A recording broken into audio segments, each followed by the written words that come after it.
Olá, boa noite a todos, sejam bem-vindos mais uma vez para a segunda fase, a sessão 2 do seminário com a nossa querida professora Zexuan, da Universidade de Hubei. Hoje ela vai falar um pouquinho dos Três Reinos no Monte de Wudang. Ela vai começar com um pequeno vídeo mostrando a província de Hubei, para revisar o que foi visto lá na primeira sessão, que vocês provavelmente já devem ter já participaram da outra vez, e depois vão conhecer duas culturas tradicionais de Hubei, a cultura dos Três Reinos e dos Montes Wudang. Então, eu espero que vocês aproveitem mais uma vez. As perguntas podem ser colocadas no campo de comentário. No final, eu vou voltar aqui para para a professora responder as perguntas. E eu desejo a todos aí uma boa palestra. Você pode começar. Thank you very much for coming, Chen Zexuan, and the floor is yours. Okay, thank you. Hi, tudo bem? My dear Brazilian friends and dear Thiago, Paulino, and Caroline. Thanks for your coming. I'm your old friend Chen. I have to say that I miss you so much, and I'm very happy that we could gather here again for the session 2. Do you still remember what we talked about last time? In last session, we focused on the connection between Hubei and water. For example, water nurtures the plant of Hubei, gives the name of Hubei, and makes their home to many wild species. Besides, water mellows the food of Hubei, such as the delicious lotus and fish.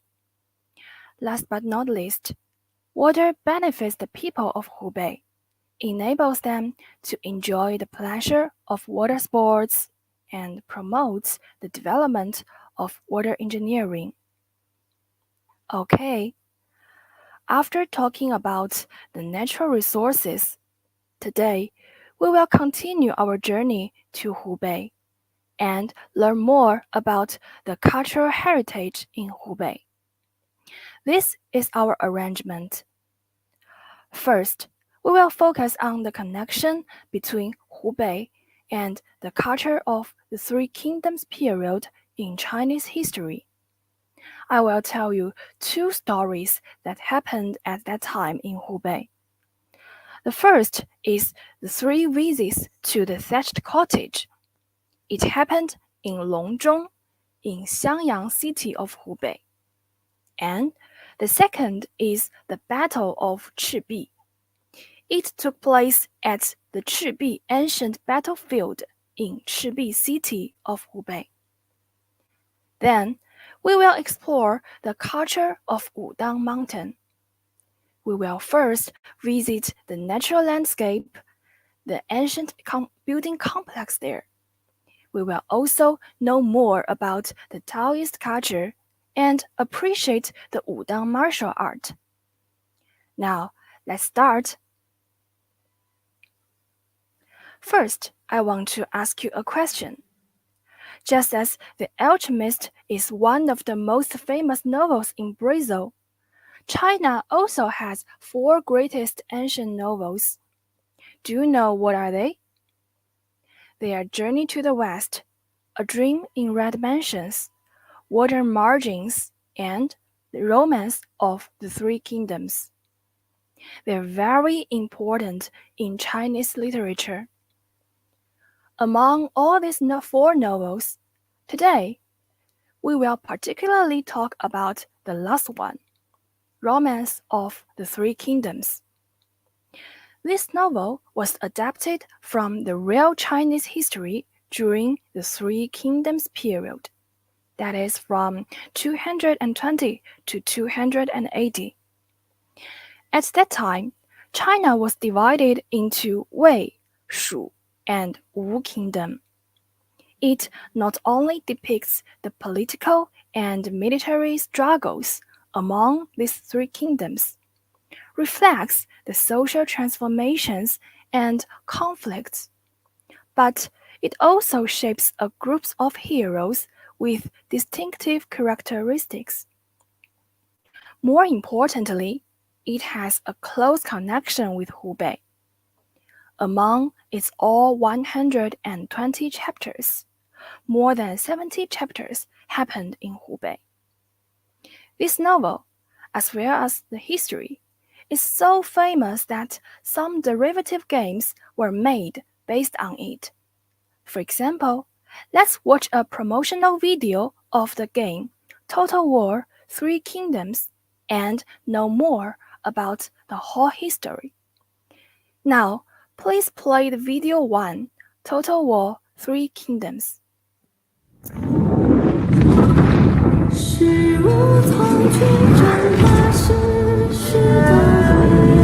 The Empire, long divided, must unite. A great dynasty burns, and tyrants rule over the ashes.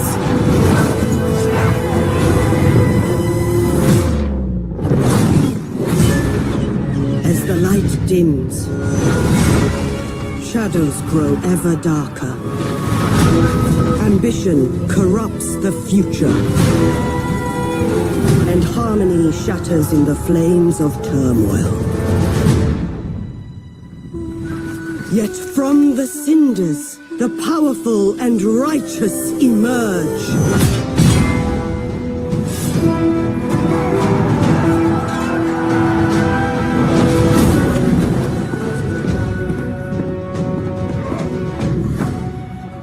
The Empire, long united, must divide, and destiny be shaped by its champions.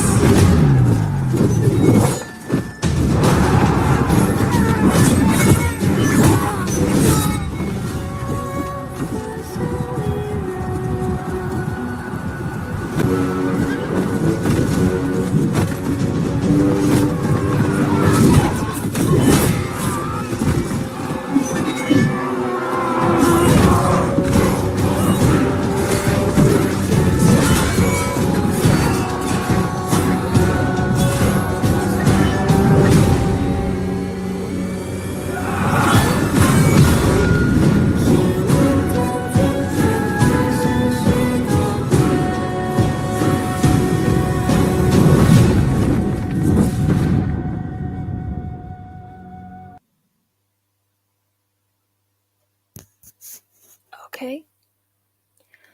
Now, thanks to the game video, do you get the main points of the story? Next, we will take a trip to two of the historical sites in Hubei that is closely related to the story.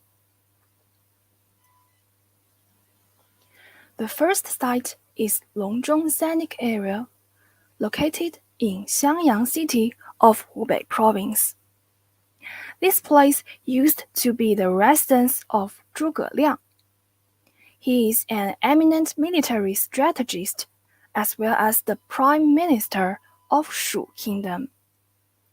As the whole country was mired in endless wars and conflicts, Zhuge Liang felt disappointed at the circumstance. So, he decided to stay away from all the hustle and bustle and live in seclusion at that place. He stayed here for 10 years, from his 17 to 27. But after that, he left on others' invitation and became one of the most famous military strategists in ancient China. Do you know why he changed his mind? Actually, the reason lies behind the following story, the 3 visits to the thatched cottage. Now, please play video 2, Zhuge Liang. Thank you. Hope fades.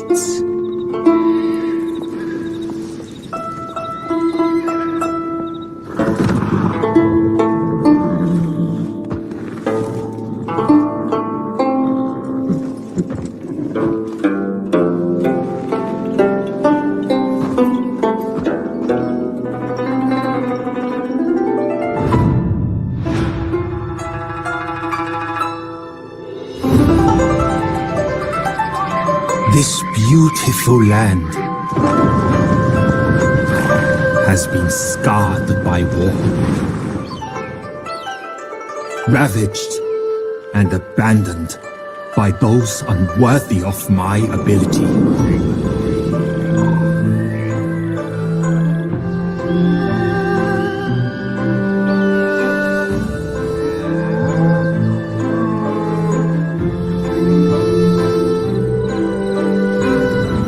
The people should be protected. Who will fight? Not for greed, but for peace.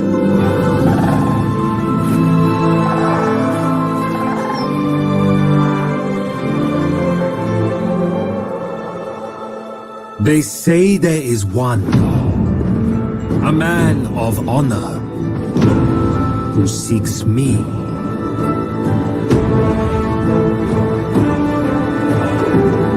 Is he worthy?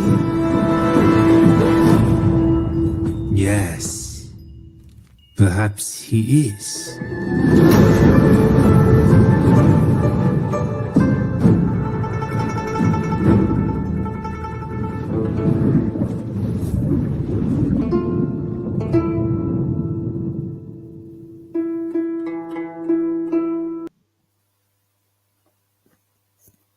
Well, from this video, you could hear the hurt voice of this great man, right? You must want to know who was the person that persuaded Zhuge Liang to go out of the mountain. Just as I said, at the time of the Three Kingdoms, China was divided into Wei, Shu, and Wu kingdoms. At the very beginning, Wei Kingdom in the north was very rich and powerful. It had the largest population and military force. It was ruled by Cao Cao. Wu Kingdom in the east had large territory, brave generals, and wise ministers, with the emperor named Sun Quan. Shu Kingdom in the southwest had only a small territory and weak military force. The emperor of Shu Kingdom was Liu Bei. All the three rulers wanted to expand their own territories. They all wanted to strengthen their power and rule over the whole country. You can see the head of Shu Kingdom, Liu Bei, had two bosom friends named Guan Yu and Zhang Fei. The two men were both loyal and valiant as the generals in his team. But Liu Bei knew that his team was in need of a strategist who could be his prime minister and provide him with some useful advice. He heard that in Longzhong, Xiangyang of Hubei, there was such a young man called Zhuge Liang. The young man was with extraordinary talents. So he decided to visit him and invited him to be his prime minister. Together with Guan Yu and Zhang Fei, and taking lots of gifts, Liu traveled a long distance. However, when they arrived at Longzhong, Zhuge Liang was not at home, so they had no choice but to return. Later, on a snowy day in winter, the three men came again, but they were again told that Zhuge Liang had been out for days and had not returned yet.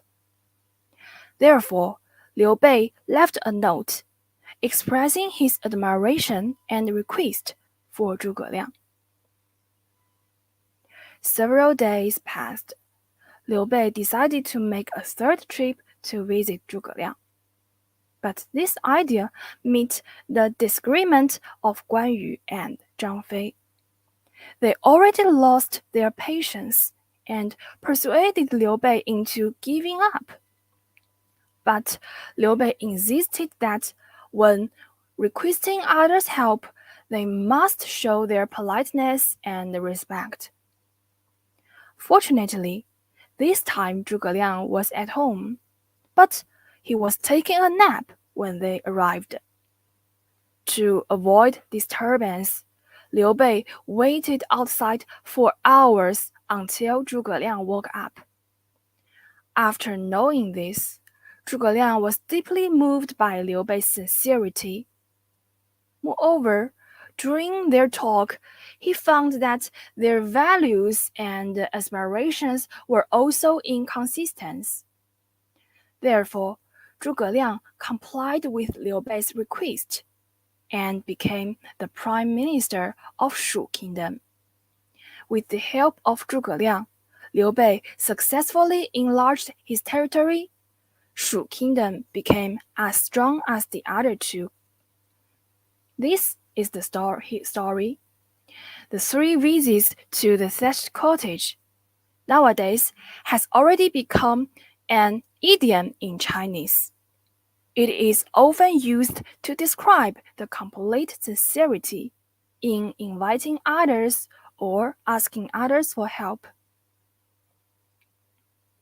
And as for the thatched cottage Zhuge Liang once lived, it was located in Longzhong, Xiangyang city of our Hubei province.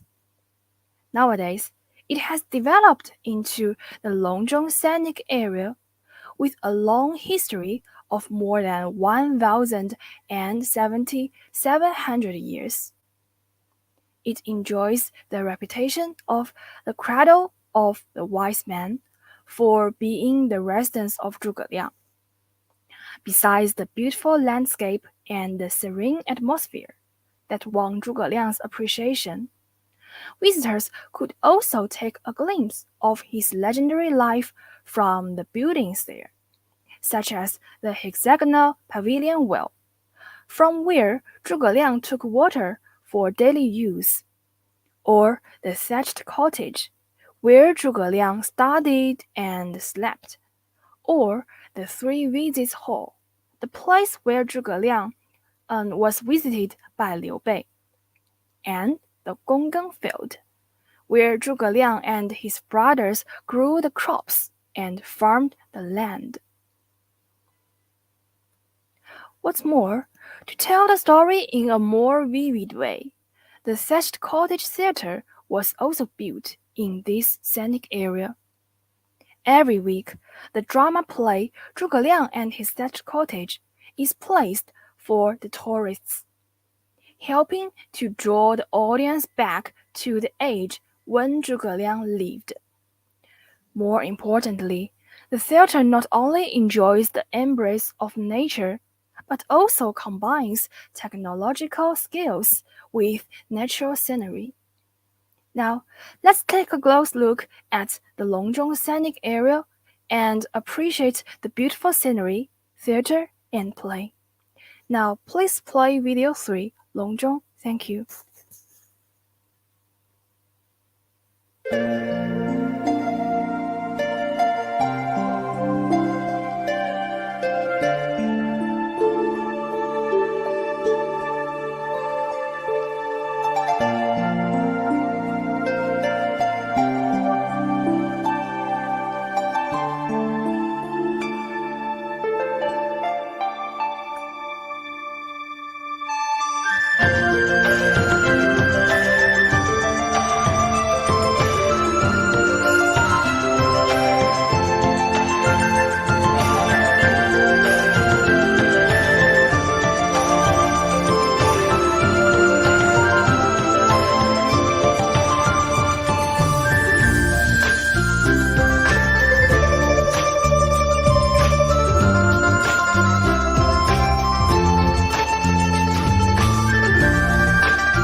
I'm sorry, the video it hasn't played.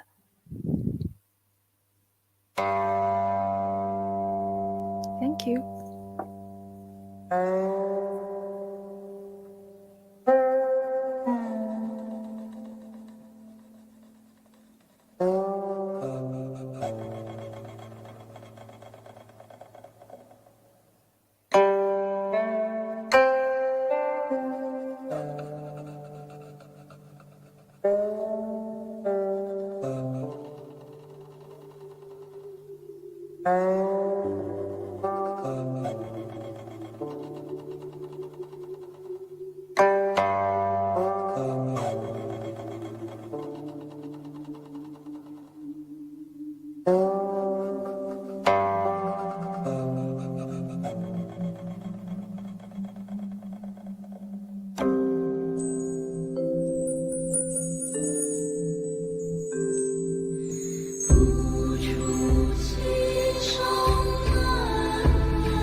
Okay, thank you very much.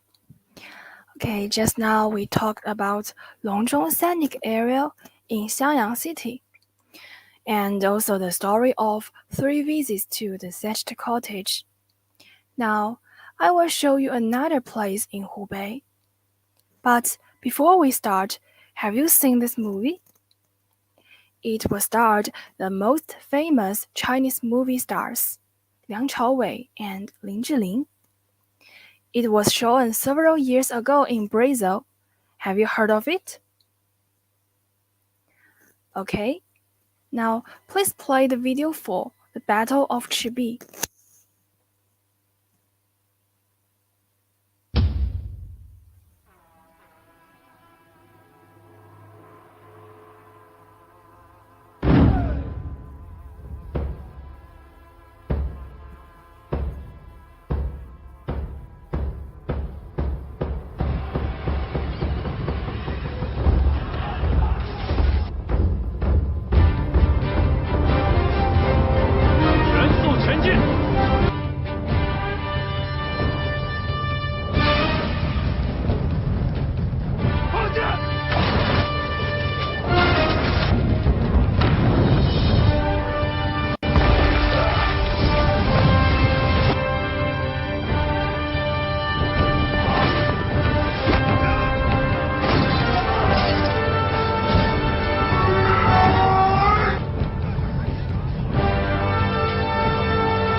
The left one is 诸葛亮。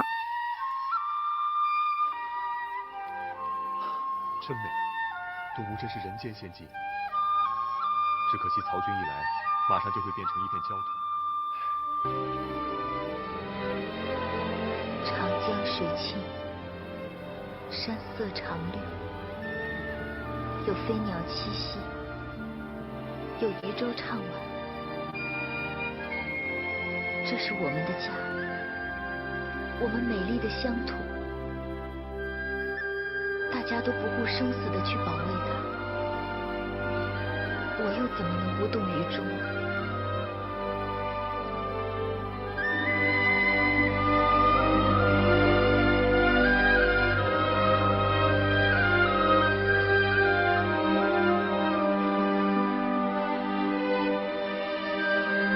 ？This is 曹操。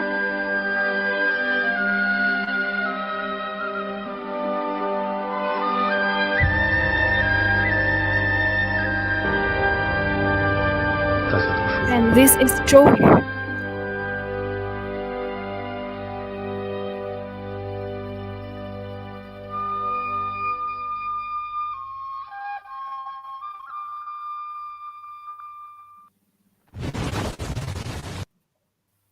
Okay. And the fighting scenes are so spectacular, right? But actually, the story it tells is more attractive. The movie was adapted from the Battle of Hubei during the Three Kingdoms period. It took place after the 3 visits to the thatched cottage. At this time, the most powerful kingdom, Wei Kingdom, had dominated Jinzhou city in Hubei. And this city used to belong to Shu Kingdom before. But the leader of Wei Kingdom, Cao Cao, was far from satisfied. With the ambition of occupying Wu Kingdom in the south, Cao Cao kept leading his armies southward until they arrived at the Red Cliff on the north bank of the Yangtze River. Do you still remember Yangtze River? And this place was Hubei city in Hubei. Cao Cao and his soldiers were all excelled in land battle, but were comparatively weak at fighting on board. However, if he wanted to approach the border of Wu Kingdom, he must cross the Yangtze River and win the battles above water.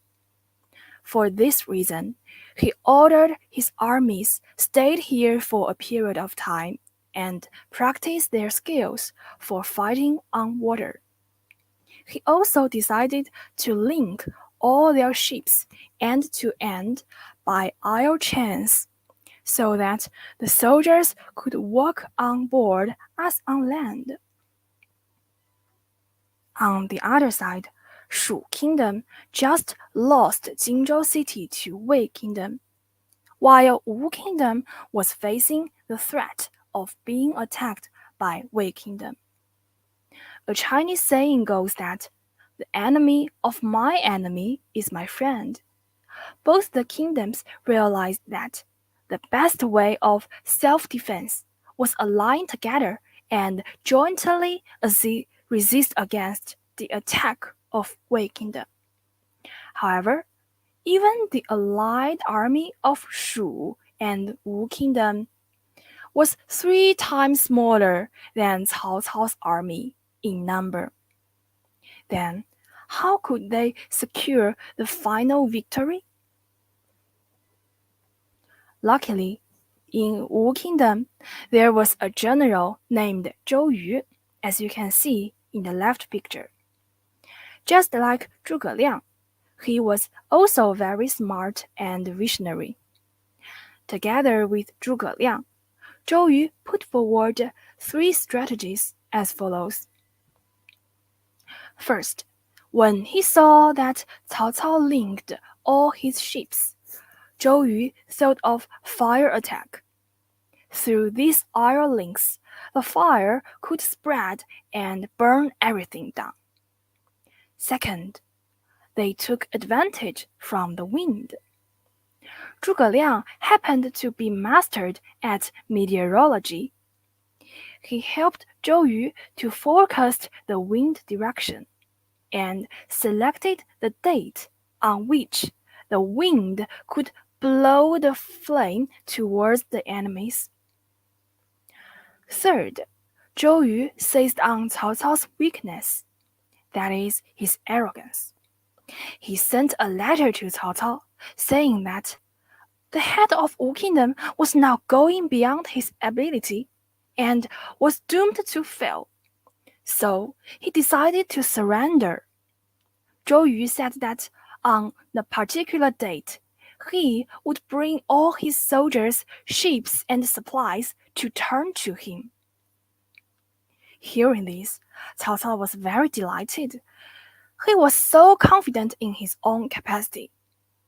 On the appointed day, he just stood on the board, waiting for Zhou Yu's ships approaching, without any defense.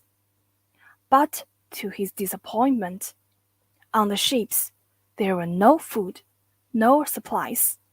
Instead, there were all reed leaves covered with oil.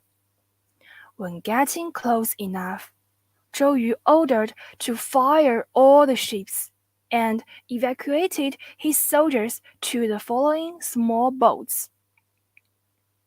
With the help of blowing wind, the burning ships rushed towards Cao Cao's fleet. The raging fire swallowed all the ships one after another, and even spread to the bank and burnt all the barracks. Finally, Cao Cao and his troops had no choice but to retreat and escape. And this is the famous Battle of Hubei. The place where it happened is the Hubei ancient battlefield in Hubei city of Hubei. The same name, right? In Chinese, Chi means red, while Bi means cliff. So Hubei refers to the red cliff on the river bank. On the cliff, the two big red Chinese characters Chi and Bi can still be seen today. It was said that during the celebration for victory, Zhou Yu was so happy that he took up his sword and carved the two characters on the cliff.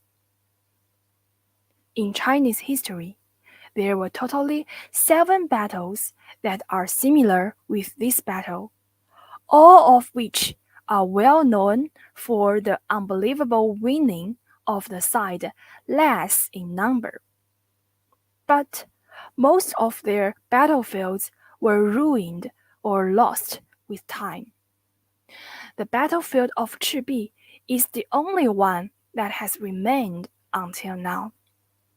It has now become a tourist attraction in Hubei, attracting people all over the world. A statue of Zhou Yu was also set on the bank, in order to in memory of his great leadership and heroic behavior in the battle. Until now, we have talked about 2 places depicted in Romance of the Three Kingdoms. In fact, in Hubei, there are also some other places that are closely related to the Three Kingdoms period. For example, Jinzhou City, where Guan Yu, the great general of Shu Kingdom we mentioned above, was appointed by Liu Bei to guard for 6 years.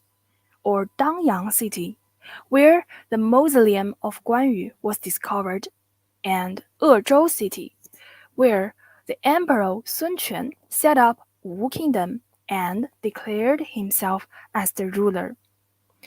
But as time is limited, I could only select the most representative 2 for you. If you want to take a trip to Hubei and appreciate the culture of the Three Kingdoms, these tourist attractions will be your best choices. Now, let's get back from the Three Kingdoms period.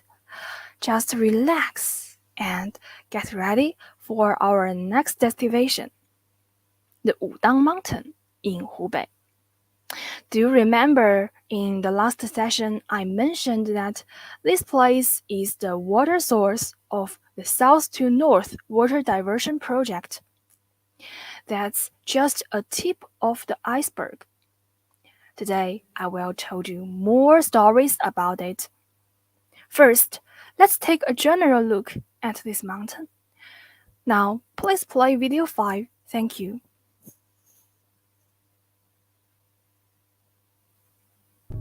这座巍然屹立在中国的版图中心和宇宙玄武星对应下的神秘大山，伟岸而深沉，以一种无可超越的尊严仰指太河，俯瞰苍生。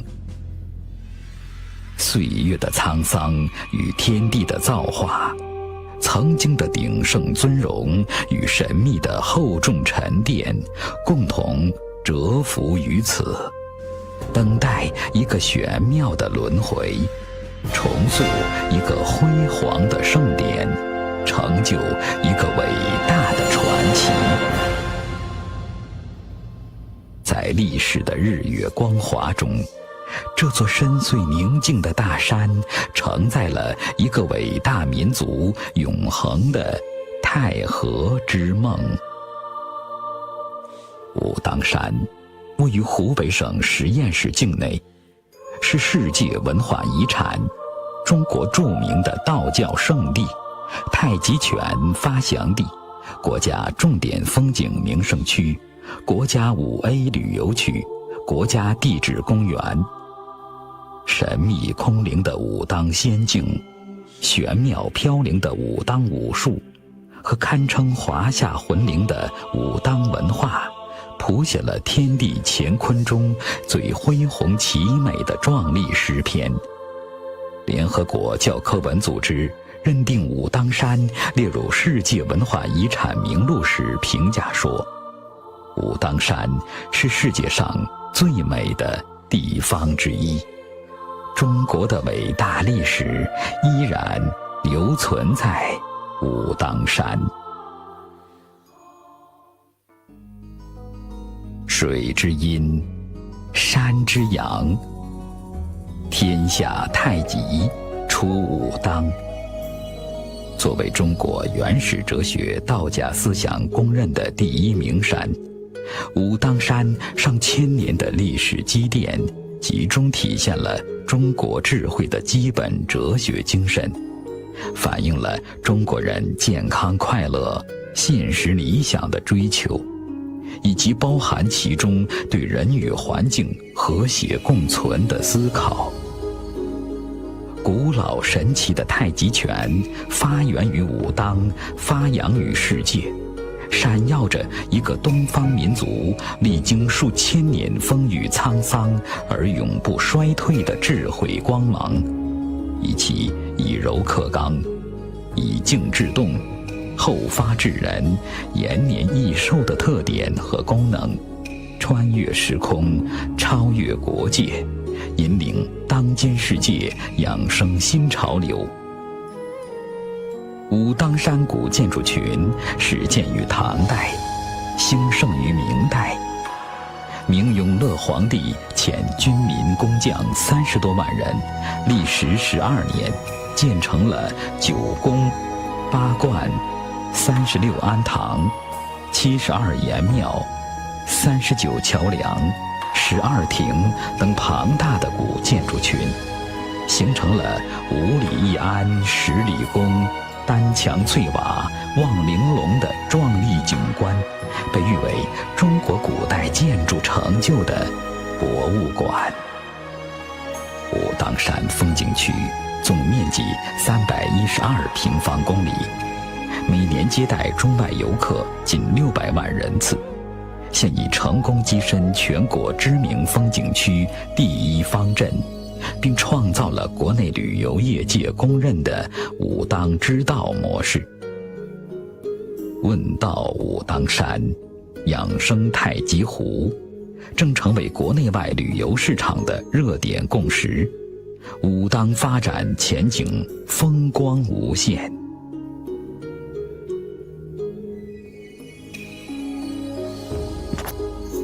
This is the museum.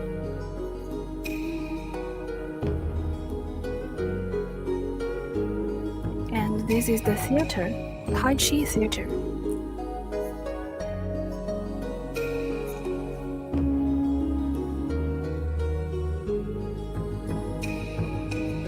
You can appreciate Wudang martial art here. The Confúcio show.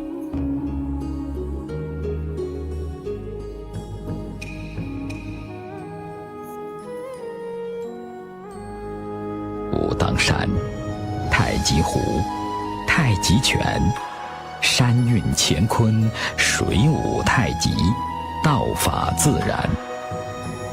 600年前，明永乐皇帝北建故宫，南修武当，同时开启了2大国家工程，圆了一个帝国的太和之梦。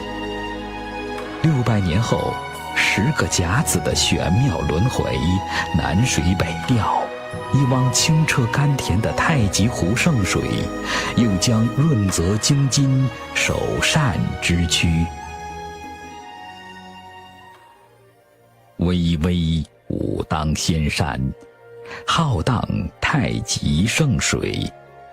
600年前，一代艺人张三丰曾预言：“此山翌日必大兴。”在大山、大水、大人文的魅力传奇中，古老而年轻的武当，正以开放、包容、和谐、大气磅礴的姿态，在一个崭新的时代里，创造着一个新的传奇，谱写着自永乐盛世以来又一壮丽恢宏的全新篇章。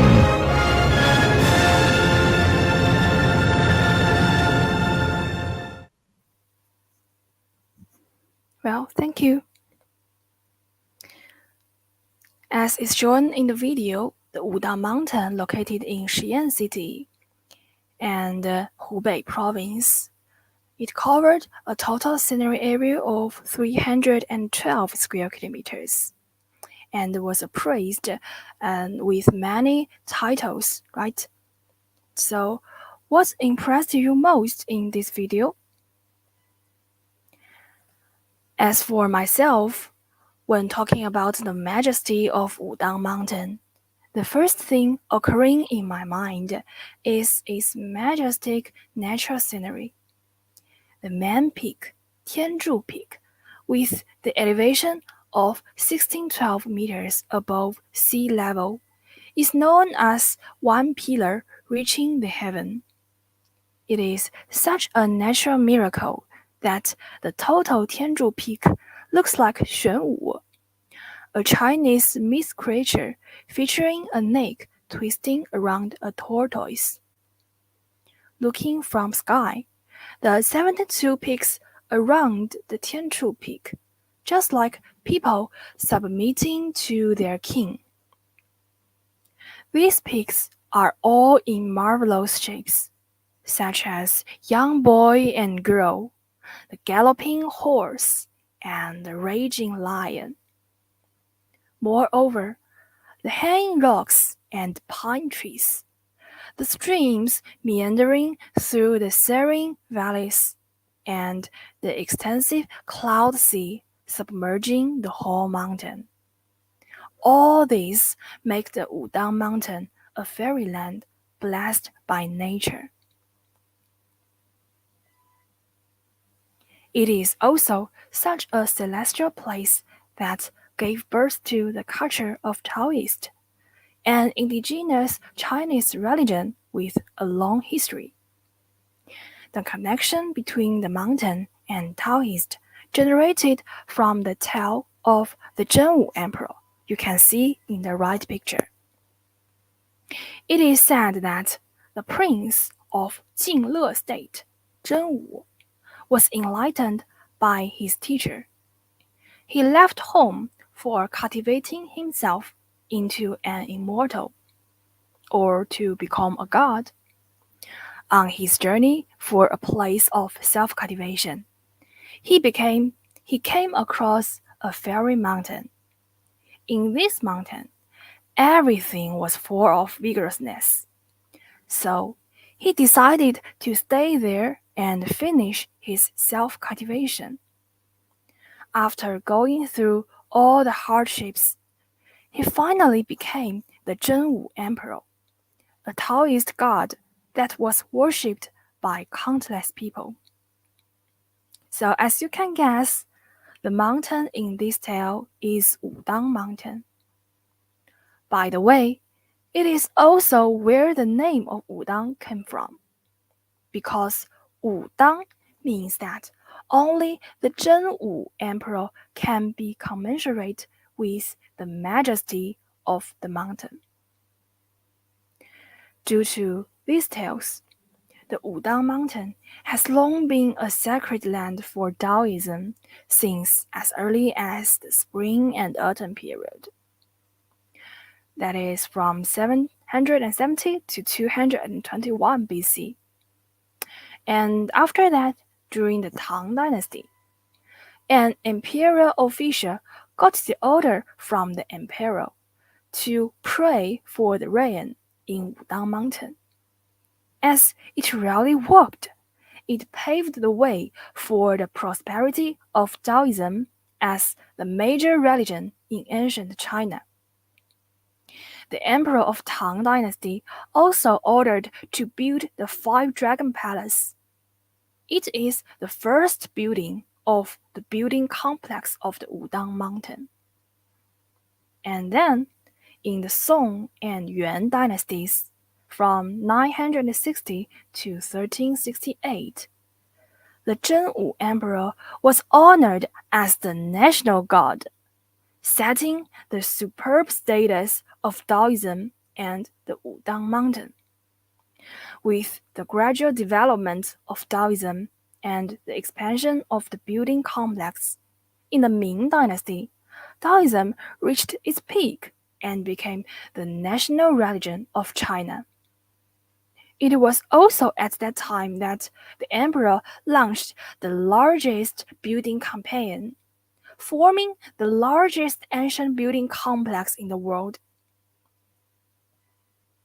Extending for about 70 kilometers, the building complex consists of 9 palaces, 8 temples, 36 ancestral temples, 72 rock temples, 39 bridges, and 12 pavilions.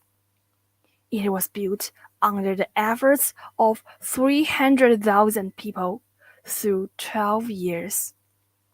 It was described that in the complex, an exquisite temple can be seen each 5 miles, and a grand palace can be seen each 10 miles. All the buildings are with red walls, green roofs, and precious ornaments, just like a painting rolling out in a mountain. Nowadays, the ancient building complex in the Wudang Mountain was inscribed by the UNESCO on the World Cultural Heritage List in 1994. But the most distinctive characteristics of the building complex are not its scale, but its design. First, the overall layout of the whole building complex was designed according to the story of Zhenwu Emperor. Do you still remember it? It was divided into 3 parts. The name of each respectively symbolizes the 3 periods of Zhenwu's self-cultivation. The first part, 人间, means secular world, consists of the buildings near the mountain, standing for Zhenwu's initial enlightenment. The second part, 仙山, or the celestial mountain, extends from the mountain foot to the middle of the mountain, symbolizing his seclusive self-cultivation in the mountain. And the third part, 天国, means the heaven, refers to the golden palace sitting on the top of the mountain. It symbolizes his final success of achieving immortality. And second, the ancient building complex also embodies the value and philosophy of Taoism. What is Taoism? The word not only refers to Chinese religion, but also it refers to a philosophy proposed by Lao Tzu, a great ancient Chinese philosopher, and also the father of Taoism. The former generated from the latter, both of which share the core idea that follow the nature progress of the universe, and everything will find its way in the world. This is the greatest point of the building complex. All the buildings were set in well-considered density, totally based on the natural landform without removing any piece of rock. It's just like a masterpiece made by nature itself, standing in harmony with their natural surroundings. These buildings demonstrate the perfect unity of human and nature. That is exact the core of Taoism. It is also this philosophy that nurtured one of the greatest martial arts in China, Wudang martial art. Do you know Jackie Chan? Or have you seen his movie about Chinese Kung Fu? We Chinese people always say that the southern China is famous for Shaolin martial art, while the northern China boasts Wudang martial art. In fact, Jackie Chan's Kung Fu is the combination of these two. Wudang martial art was created by Zhang Sanfeng, a Wudang Taoist priest in the Ming Dynasty. According to the record, when Zhang Sanfeng cultivated himself in Wudang Mountain, he came across the fight between a magpie and a snake. He found that the flexibility of the snake happened to reflect Taoist thoughts, thus overcoming toughness with softness and defeating moving by waiting. Therefore, he was inspired by it and created Wudang martial art. Wudang martial art incorporates the Taoist idea of great unity into the traditional attacking and defensive skills, and Tai Chi Chuan is one of its representative boxing. Unlike the other martial arts, Wudang martial art has developed its own theoretical system and style.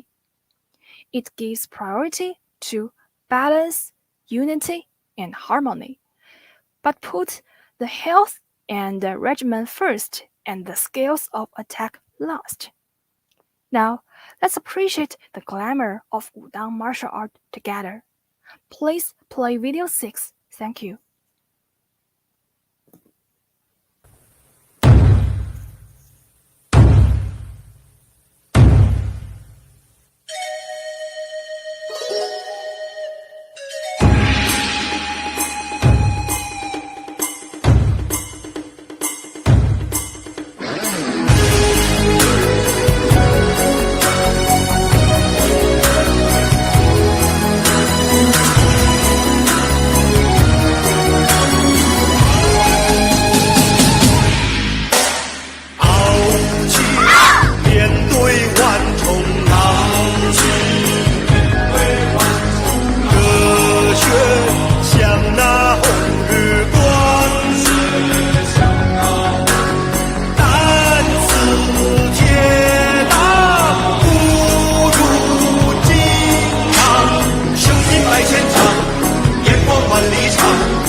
really powerful and magnificent, right?